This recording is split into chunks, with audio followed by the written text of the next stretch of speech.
In any case, when I was 28, to make a long story short, some friends of mine gave me a copy of the Quran. And one night I was sitting in Diamond Heights, my apartment in Diamond Heights in San Francisco. I was working that time at the University of San Francisco. I was 27, 28 at that time, I can't remember. And I ran out of stuff to read, and I took this gift that my friends gave me and I began to read it. And I came to the first verse. Well, I opened the Quran, read the first page, then the second, and then very quickly, in the second surah, about 37 verses into the Quran, I came upon the story of mankind. And I have to admit, I read through it very quickly. It was about 9, 10 verses long, the story of the first man and woman. And I recognized some of the details. It was similar to what I had learned when I was a child, but I noticed that there was something wrong. It was apparent to me that whoever authored this Quran, of course I wasn't a Muslim at the time, so I didn't have any idea who that was, whoever authored this Quran clearly did not understand the real meaning of the story, because they had obviously gotten the details confused. They didn't even understand the whole purpose of the story. And so I just read through it once, and then I read through it again, just to try to see what kind of point the author was making, and then I read through it a third time and a fourth, and then I realized this is something strange going on here. I'm going to read this much more carefully. I'm going to need to go through this story line by line, verse by verse, because it's obvious that the author is trying to bring out another point, and I wasn't quite sure what it was, but definitely he packs a lot of meaning into almost every word. And I thought the writer at least seems to have a great measure of brilliance. And so I'll try to sort of take you through what my experience was as quickly as I can. So I came to the 30th verse of the second surah, Surah Al-Baqarah, and it began like this. It said, "Behold, your Lord said to the angels, I am going to place a vicegerent on earth." The Arabic word is khalifa. It means a representative or an emissary of mine. "I am going to place a vicegerent on earth." And they said, the angels said, "Will you place therein one who will spread corruption and shed blood, while we celebrate your praises and glorify your holiness?" And God said, he said, "Truly I know what you do not know." See, that's the verse that hooked me. That's the verse that caught my attention. That's the one that kept on making me read the story again and again and again. Because listen to the way it begins. "Behold, your Lord said to the angels, I'm going to place a representative of mine on earth, a vicegerent of mine, an emissary, one who acts on my behalf." I thought, that's not the way it goes. You're not supposed to be placing man on earth in some positive role, some elective office. You place man on earth as a punishment for his sin. Clearly, I knew the author didn't quite get the point. But still, it was an amazing line. But then I come to the next line, and it says, "And the angels say, will you place therein one who will spread corruption and shed blood, while we celebrate your praises and glorify you?" I looked at it again. I couldn't believe the question. They said, "Will you place therein one who will spread corruption and shed blood, while we, the angels, celebrate your praises and glorify you?" I looked at that and I said, exactly. That would be my question. Why would you create this being, supposedly for some positive role, when he's capable of doing tremendous wrongdoing, when he could spread corruption and shed much blood? Why would you create this violent and pernicious creature when you could create angels? As the angels clearly say, while we, the angels, celebrate your praises and glorify you. They're asking one of the most fundamental questions in the entire history of religion. Why create you, man, this utterly fallible creature, this creature who could rebel against God's will, who could do such tremendous wrongdoing, who could wreak havoc like no other creature on earth, when you can make them angels? And look where the question is being asked. It's being asked in heaven. It's almost like saying, look, why don't you just make them angels and be up here in heaven with us, you know? Why don't you just make them angels, pop them into heaven, he's fine. Why would you put him on earth where he could feel distant from you, where he can work out his worst criminal tendencies, act them out, feeling somehow independent and apart from you and free to do whatever he wants, when you could just make them angels and put them into heaven and make them perfectly submissive to your will? I looked at that question and said, that's my question. I'm not even a single verse into the story of mankind, and there before me I see my question. That whole question, everything that I ever thought, everything that I ever experienced, everything that I ever knew was in that question. It was as if the author took my life and wanted to pick out exactly the right question to humiliate me, to provoke me, to anger me. Why create man, this most destructive and violent creature, when you can make him angels? And then look at the answer. And he said, God said, truly I know what you do not know. You know, in modern parlance, we would say, I know exactly what I'm doing. I read that and said, what? You know what you do not know? You know exactly what you're doing? Well, please inform me. Tell me what you're doing. Because, you know, I'm 28 years old and I haven't figured out it yet. And I have a lot of issues that I'm still dealing with that's connected to this question. You can't just get off that easy. You can't just tell me you know exactly what you're doing. Not after what I've been through. Not after you made me this way. And then I realized, of course, I was arguing with a God I didn't even believe in. And that would happen several times as I read through the Quran. And sometimes I would just get into so agitated by what I read, I'd start arguing with this voice that I'm reading before me, that's calling to me. So we turn to the next verse. It turns out that the Quran just doesn't dismiss the question. It starts to answer it a little bit. And in the next verse it says, and he taught Adam, God taught Adam, the names of all things. And then he placed them before the angels and said, tell me their names if you are right. So this verse is clearly referring to the previous one. But notice what it says. Now, from my own background, I remember Adam naming things, but it wasn't connected to any answer to any philosophical question. But here, notice what it says. And he taught Adam the names of all things. And I realized already, just from the first verse, you got to read these verses very carefully because it's packed with a lot of symbolism and meaning. And he taught Adam the names of all things. So here we see Adam is not only just a creature who knows how to name things, who's acquiring the gift of language, but he's also a learning creature. God is teaching him. Now right here, right in this verse, and it'll come even clearer in the subsequent verses, that the very first thing that the Quran is going to emphasize here is man's intellect. He is a learning creature. He is taught. And what is he taught? What is one of the great intellectual gifts he's given? In response to the angel's question, the gift of language. Because through language, mankind can not only learn, but he could learn things not only through his own experience, but he could learn things that other people have experienced of times and places that are hundreds, thousands of years and miles separated from him. And so that all our knowledge becomes cumulative. Every generation learning from the generation before it. I'm learning today from authors I read from other sides of the world that may have existed 2,000 years ago. And so we all contribute to our collective learning and knowledge. And so what I'll see later in the Quran, when the Quran will emphasize this again and again and again. Like in one verse it says, read in the name of your Lord who created a man out of a tiny creature that clings. Read, it commands the reader. For your Lord is most bountiful. Why is he most bountiful? What great gift did he give you? For he taught man the use of the pen. And through it taught him what he otherwise could not know. And time again, the Quran will call upon man to use his intellectual faculties and swear by his intellectual faculties. And to use them correctly because they play a fundamental role in guiding him to truth. I never came upon a scripture that puts so much emphasis on the correct use of our intellectual faculties, on the harnessing of reason in helping us attain to faith. And he taught Adam the names of all things. And then he placed them before the angels and said, tell me their names if you are right. Okay, you have this this natural question about this creation of mankind. Here, this mankind is this human being, this human creature is a learning creature. He has many intellectual gifts. Here, I'm going to place these things before you. Tell me their names if you are right about man. And what did the angels say? In the next verse they say, glory to you. We have no knowledge except what you have taught us. In truth, it is you who are knowing, the wise. They say this intellectual test that's put before them is beyond their grasp. Notice what they emphasize. We have no knowledge. This would take knowledge. This would take an intellect that they don't possess. In truth, it is you who are knowing, the wise. You got it. It's easy for you. You have the knowing, the wise. You have knowledge. You have wisdom. But this would take knowledge and wisdom that is beyond us. And so in the next verse we read, and he said, oh, Adam, tell them their names. And when he had told them their names, notice how it's nothing for him. For mankind, he has this phenomenal ability.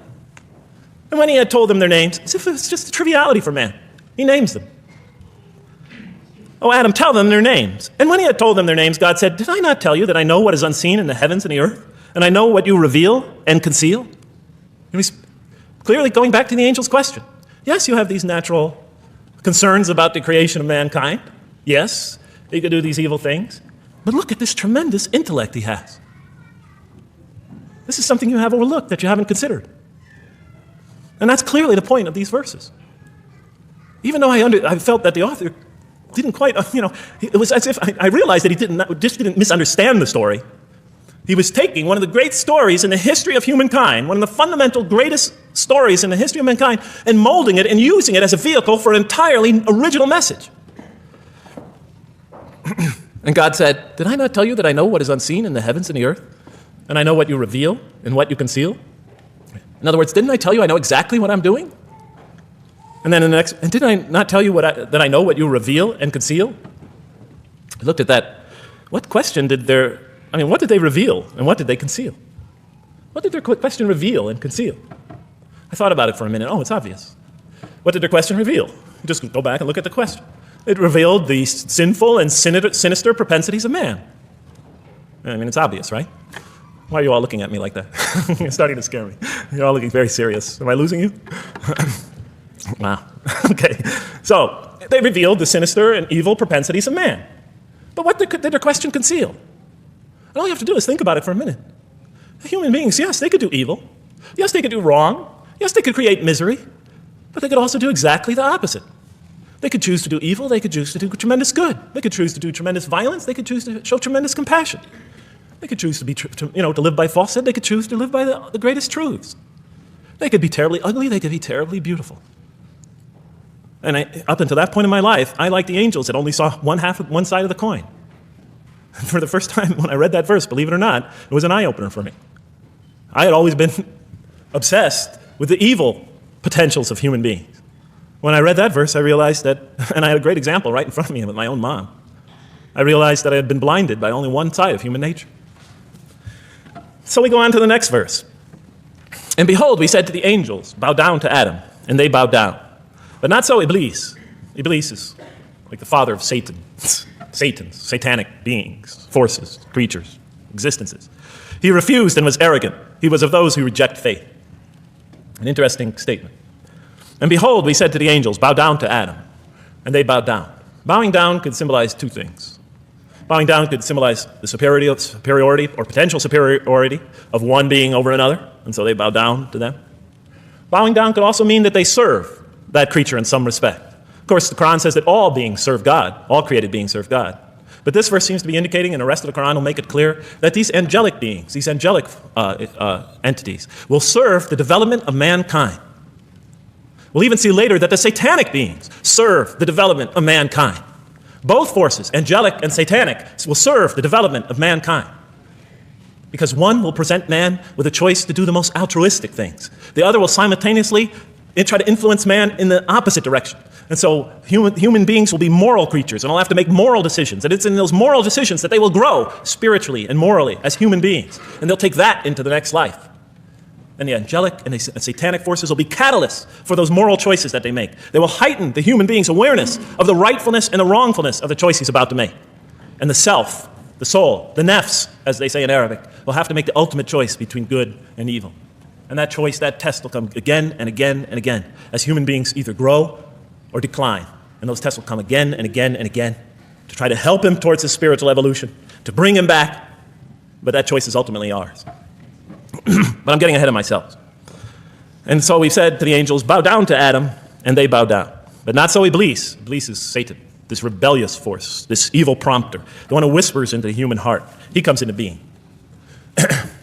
And with the introduction of Satan, we have the introduction of evil, that evil influences on human beings. And notice why Iblis does not bow down. He refuses because he was arrogant. You know, we often hear what's the root of all evil? In the West, it's always money, greed, etc.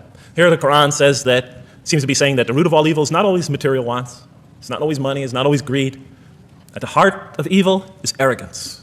Putting yourself above all others. Of assigning to yourself special priority and neglecting the rights of others.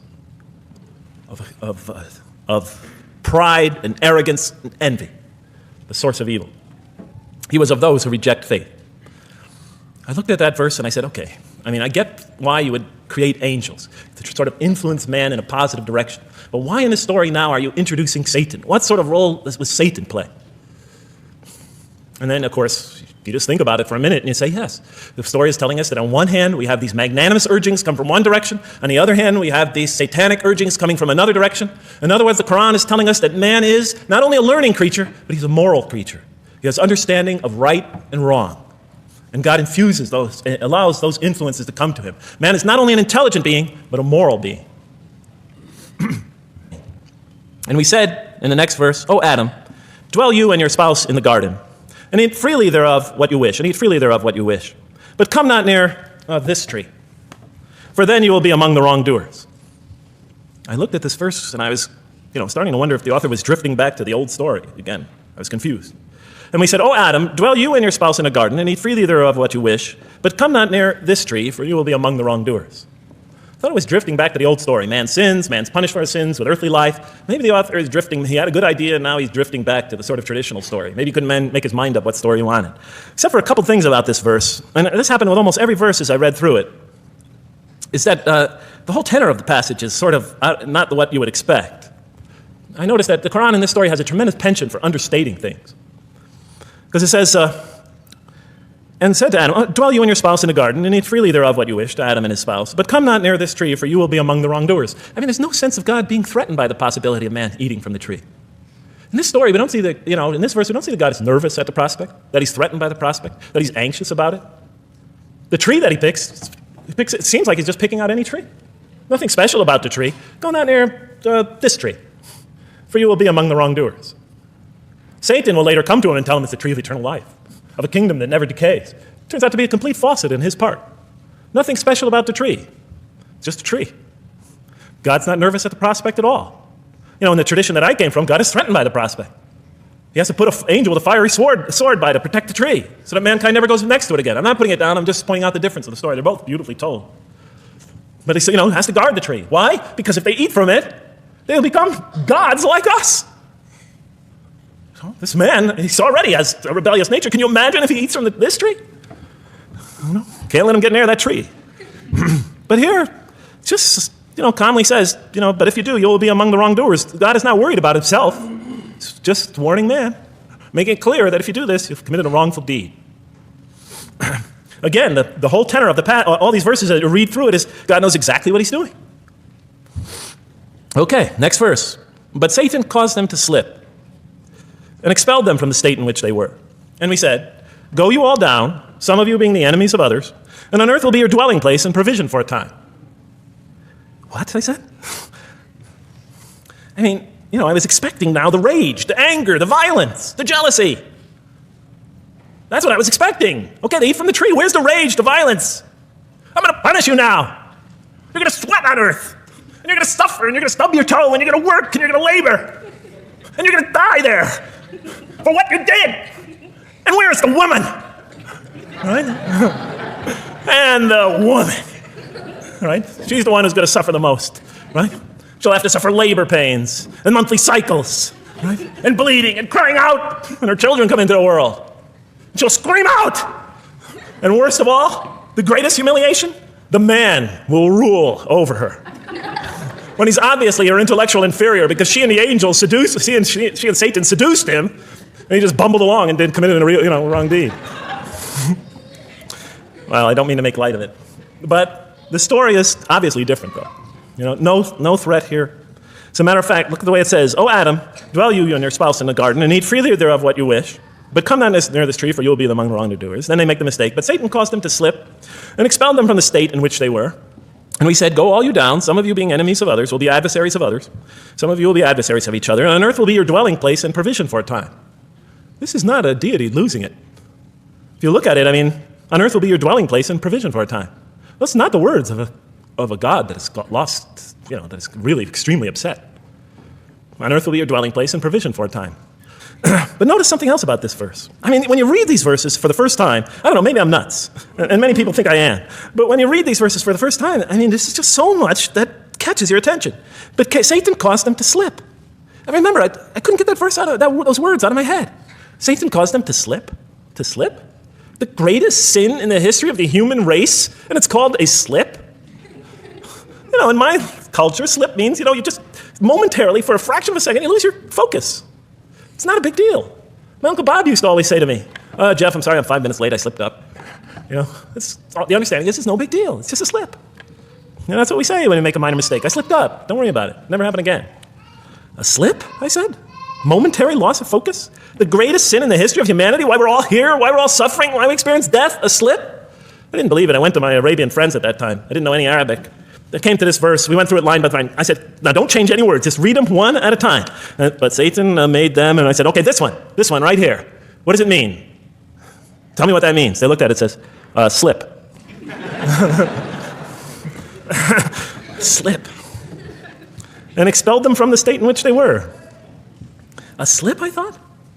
But then maybe I was trying to force the traditional understanding, the traditional interpretation. Maybe it was just a slip. After all, they didn't commit murder. They didn't commit robbery, rape, pillaging, assault. They ate a couple of pieces of fruit. It's not the greatest sin in the history of humanity by any means. And then the next verse says, and then they were expelled from the state in which they were. Well, what state were they? Let's see now. Let's go back from where we started. First, mankind is being taught. We see he's an intellectual being. Then we show he's a moral being. Moral being means he's a being that's going to have to make choices. And then God gives him this choice. It's not a huge deal. It's not the gravest sin in the history of humanity by any means. It's minor by any standards. They make it, though. We see that God originally intended to put man on earth as his vicegerent. We see a period of preparation where he's being prepared intellectually, where he's growing intellectually, where he's growing as a moral creature. When does God finally put him on earth? What signals that he's ready to begin? He makes his first independent choice. It's not the worst deed in the history of humanity. It's minor on anybody's scale, but it shows that mankind is ready to act on his own, to be his own, to make his own choices, that God has empowered him to make choices, and he's ready to make them and carry them out, and see them most often to their expected ends, if God wills. And that seems to be the only real significance of it. But I thought, maybe I'm getting this wrong. Maybe God just blows off into an angry rampage the next verse. So I look at the next one and it says, and then Adam received words from his Lord. And God turned to him mercifully, for he's oft returning, ever merciful. Well, if I had any doubts up till now that God is not enraged by what this has happened, that God hasn't prepared mankind for this choice, for what was eventually going to happen, that all this was preparation for mankind to begin his earthly sojourn in this famous allegory, if I had any doubts before now, I had them, certainly didn't have them after reading this verse.